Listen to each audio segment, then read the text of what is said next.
Perkenalkan, saya Rizna Amelia. Dan saya Dwi Okta Ardalina. Jadi kami akan mempresentasikan tugas hukum investasi dan pasar modal. Selamat menyaksikan. Baik, untuk materi pertama akan saya paparkan mengenai dependensi teori dan juga development teori. Nah, dependensi teori dalam investasi pasar modal merupakan teori yang menggambarkan hubungan antara investasi dan pasar modal. Berdasarkan teori ini, pasar modal adalah pelengkap di sektor keuangan terhadap dua lembaga lainnya, yaitu bank dan lembaga pembiayaan. Pasar modal memberikan jasanya, yaitu menjembatani hubungan antara pemilik modal atau investor dengan peminjam dana atau emiten. Pasar modal adalah tempat di mana bertemunya pemilik modal dengan peminjam dana. Dalam realita, ada unit-unit kegiatan ekonomi yang surplus atau tabungan investasi, dan ada unit ekonomi yang defisit. Untuk itu, dibutuhkan yang bisa menyalurkan kelebihan dana dari unit yang surplus ke yang defisit. Sedangkan menurut Suat Husnan, pasar modal adalah pasar untuk berbagai instrumen keuangan jangka panjang yang dapat diperjualbelikan, baik dalam bentuk utang maupun modal sendiri, baik yang diterbitkan pemerintah maupun perusahaan swasta. Pasar modal juga dapat menjadi lateral bagi masyarakat yang ingin menghimpun dari penurunan mata uang karena inflasi.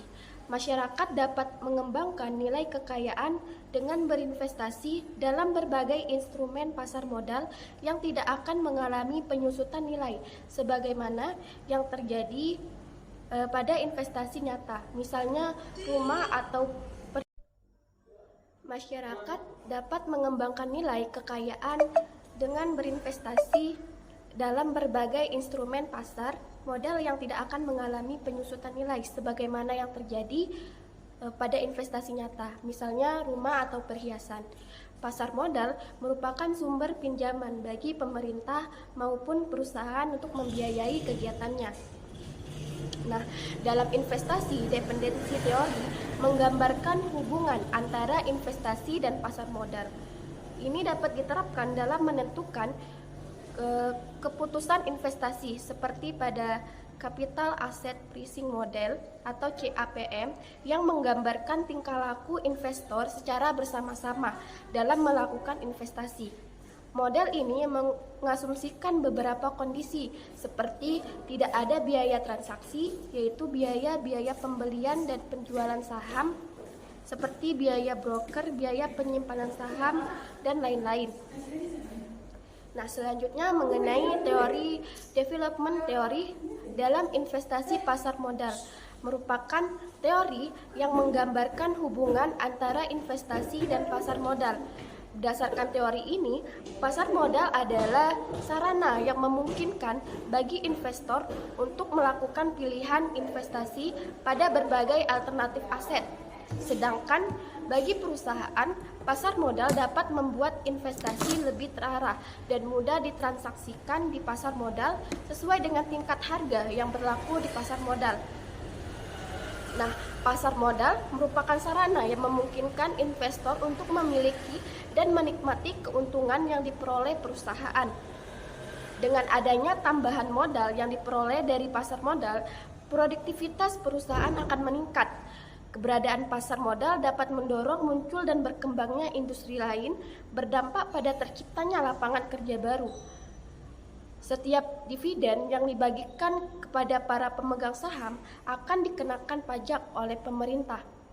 Nah, dengan adanya tambahan pemasukan melalui pajak ini akan meningkatkan pendapatan negara.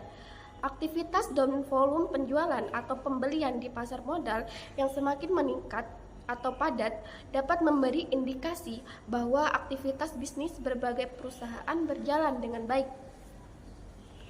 Dalam investasi, development teori menggambarkan hubungan antara investasi dan pasar modal.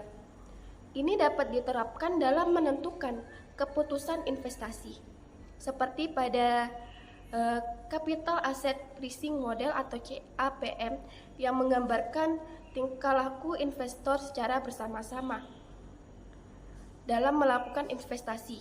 Model ini mengasumsikan beberapa kondisi seperti tidak ada biaya transaksi, biaya pembelian, seperti biaya broker, biaya penyimpanan saham, dan lain-lain. Pasar modal juga memiliki tantangan seperti kekurangan investor domestik, jumlah emiten yang memiliki kinerja bagus yang masih relevan, produk investasi yang masih terbatas, sistem aturan yang belum sinkron, dan masih banyak jebakan emiten gorengan.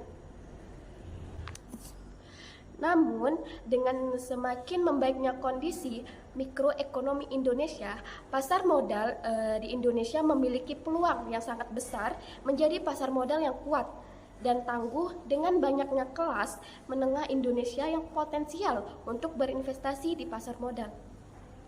Untuk penjelasan berikutnya akan disampaikan oleh rekan saya. Baik, saya akan melanjutkan penjelasan dari saudari saya sebelumnya, yang dimana mengenai perbedaan antara development theory dan dependency theory. Dalam investasi pasar modal terletak pada pendekatan yang digunakan untuk menganalisis hubungan antara investasi dan pasar modal. Dependency theory menganggap bahwa investasi asing dapat mengakibatkan ketergantungan ekonomi dan politik pada negara tujuan investasi. Hal ini dapat mengakibatkan pengaruh negatif terhadap kesejahteraan dan kemakmuran masyarakat lokal. Ini diterapkan dalam pengembangan teori nasionalisasi perubahan modal asing. Sedangkan development theory menganggap bahwa investasi asing dapat membawa banyak manfaat bagi negara tujuan investasi, seperti pengembangan ekonomi, peningkatan produktivitas, dan peningkatan kesejahteraan masyarakat. Lalu ini diterapkan dalam pengembangan zona ekonomi khusus dan kebijakan pemerintah untuk menciptakan iklim investasi yang kondusif. Berikut ada beberapa contoh yang akan saya paparkan antara perbedaan development theory dan dependency theory dalam investasi pasar modal. Untuk dependency teori, yang pertama ada investasi asing dapat mengakibatkan ketergantungan ekonomi dan politik pada negara tujuan investasi. Yang kedua, pengaruh negatif terhadap kesejahteraan dan kemakmuran masyarakat lokal. Selanjutnya, pengembangan teori nasionalisasi perusahaan modal asing. Selanjutnya, development theory, yang dimana ada investasi asing dapat membawa banyak manfaat bagi negara tujuan investasi. Yang kedua, pengembangan ekonomi, peningkatan produktivitas, dan peningkatan kesejahteraan masyarakat. Selanjutnya ada pengembangan zona ekonomi khusus dan kebijakan pemerintah untuk menciptakan iklim investasi yang kondusif. Kedua teori ini memiliki keuntungan dan kekurangan masing-masing, dan penggunaannya tergantung pada konteks dan situasi yang ada di negara tujuan investasi. Mungkin sekian akan dilanjutkan oleh saudari saya berikutnya. Selanjutnya akan saya lanjutkan terkait dengan penerapan dua teori ini. Yang pertama itu tentang penerapan development teori dalam investasi pasar modal, melibatkan upaya untuk memanfaatkan investasi dalam pasar modal sebagai sarana untuk mengembangkan ekonomi, meningkatkan produktivitas, dan meningkatkan kesejahteraan masyarakat.